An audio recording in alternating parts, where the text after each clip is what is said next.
మధ్యప్రదేశ్లో వాహనదారులకు నిరంతరం గ్రీన్ ఇంధనాన్ని అందించేలా మరో 2 డాటర్ బూస్టర్ సిఎన్జి స్టేషన్లను అందుబాటులోకి తీసుకొచ్చింది మెగా గ్యాస్. ఈ రెండింటిలో ఒకటి సాగర్ జిల్లాలో బినా ఎటావా దగ్గర బీపీసీఎల్ అవుట్లెట్ అయిన గీతా ఫిల్లింగ్ స్టేషన్ దగ్గర 14వ నెంబర్ స్టేట్ హైవేకు సమీపంలో ఏర్పాటు చేశారు.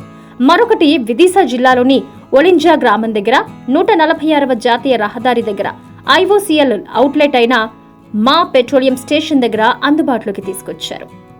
ఇలా సాగర్ ప్రాంతంలో 5 డాటర్ బూస్టర్ స్టేషన్లు అందుబాటులోకి తీసుకురాగా మొత్తంగా 6 సిఎన్జి స్టేషన్లు వాహనదారులకు కంప్రెస్డ్ నేచురల్ గ్యాస్ ను సరఫరా చేస్తున్నాయి.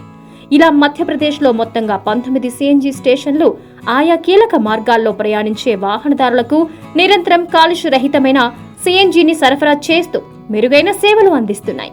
రాష్ట్ర వ్యాప్తంగా త్వరలోనే మరిన్ని సిఎన్జి స్టేషన్లు ఏర్పాటు చేసేందుకు సన్నాహాలు చేస్తోంది మెగా గ్యాస్.